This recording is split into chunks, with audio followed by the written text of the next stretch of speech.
6:48, time for the morning rush. A man currently awaiting trial in a murder case has now pled guilty to raping a 14-year-old. Kevin Martinez was on house arrest awaiting trial in the rape case when Rio Arriba County deputies say that he killed Elmer Sanchez Jr. nearly 3 years ago. This week, Martinez pled guilty to rape, kidnapping, and bribing a witness. He is still awaiting trial for Sanchez's murder. WWII employee accused of choking a teen is facing charges this morning. According to a criminal complaint, DeJay Robinson got into an argument with the 16-year-old girl, grabbing her by the neck and punching her before security stepped in. Robinson was arrested but has since been released. She's now on leave and could face more disciplinary action. Former influential state legislator facing corruption allegations is now waging a new legal battle tied to her son and Albuquerque police. Former state rep Cheryl Williams Stapleton is suing APD after SWAT entered her home and arrested her son, David Hendrickson, wanted for pointing a gun at a man.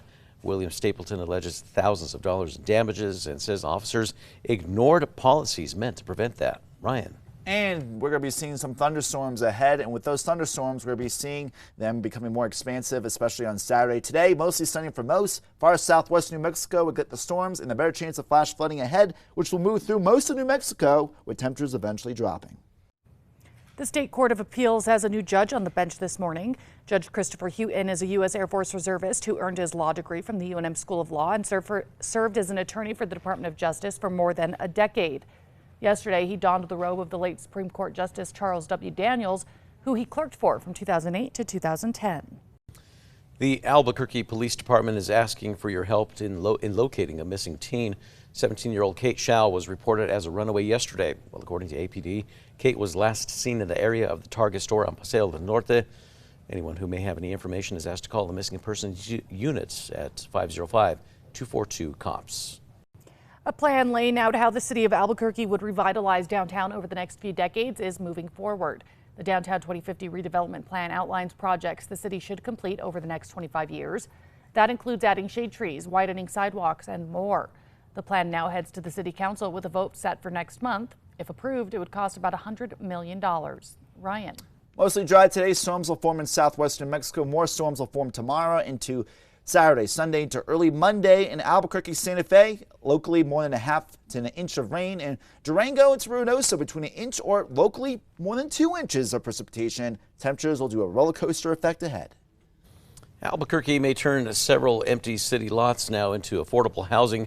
The city is partnering with the Piro Group that's on 42 foldable casitas and turning into permanent units designed for quick, easy installation. The proposal is now working its way through the city's regulatory process before it goes on to City Council for approval. The city hopes to install those homes by next year. New shops are opening inside the historic Imperial Motel's revamped retail space in East Downtown. Yesterday, the Hispano Chamber of Commerce officially cut the ribbon on the Imperial shops. This grand opening comes more than a year after developer Palindrome completed a major renovation at the motel along Route 66. Ryan. And taking a look at traffic right now, it is picking up around the Big I. No major incidents on the roadways right now, but we do notice that there are more cars and trucks on the roadways and conditions are slowing down a bit, so be mindful out there. And we'll have more updates later on. Year-old World War II veteran is celebrating a full circle moment this morning. Bernie Armstrong flew in a P-51 Mustang. That's the same aircraft he flew in the war. It was part of the B-29 Doc History Restored tour. Bernie enlisted back in 1943, serving in the Pacific Theater and then again during the Korean and Vietnam Wars. The flight comes ahead of his 100th birthday. And now it's time for the 5 facts. At number 5, a nearly 100-year-old World War II veteran is celebrating a full circle moment this morning. Bernie Armstrong flew in a P-51 Mustang. That's the same aircraft he flew in the war. It was part of the B-29 Doc History Restored tour. Bernie enlisted back in 1943, serving in the Pacific Theater and then again during the Korean and Vietnam Wars. The flight comes ahead of his 100th birthday. At number 4, state lawmakers are listening to concerns about potential fallout that local governments may face as immigration enforcement operations ramp up in New Mexico. A group of attorneys told the Courts, Corrections, and Justice Committee that if local governments get wrapped up in federal lawsuits tied to immigration claims, they could be held liable for financial damages. They also fear racial profiling, wrongful detention, and arbitrary uses of force that could prevent immigration crime victims or witnesses from coming forward. The governor has signaled interest in potential legislation that could limit the business that local governments do with the feds. but that has not been added to the upcoming special session agenda. And at number 3, a warmer and calmer afternoon. By the way, though, 27 freezing mist in Alamosa, 62 in Deming, Las Cruces, 55 Albuquerque, 44 Santa Fe. Highs mostly in the 70s and 80s today into tomorrow. 60s and 70s for more areas on Saturday and even cooler on Sunday with some rainfall.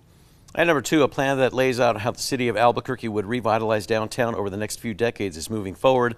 The city's Metropolitan Redevelopment Agency spent the last 2 years working on a downtown 2050 redevelopment plan that outlines what the city projects should be focusing on, and that's going to be changing over the next 25 years. Some of those changes include adding more trees for shade, widening sidewalks, and adding more art. The plan also mentions filling vacant buildings with pop-up shops and temporary retail stores. If the development plan is approved by the city councilors, it would cost $100 million. And at number 1, a man currently awaiting trial in a murder case is pleading guilty to raping a 14-year-old. Kevin Martinez was on house arrest awaiting trial in the rape case when Rio Arriba County deputies say he killed Elmer Sanchez Jr. nearly 3 years ago.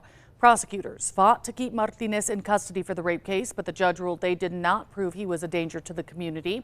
This week, Martinez pled guilty to rape, kidnapping, and bribing a witness. He is still awaiting trial for Sanchez's murder.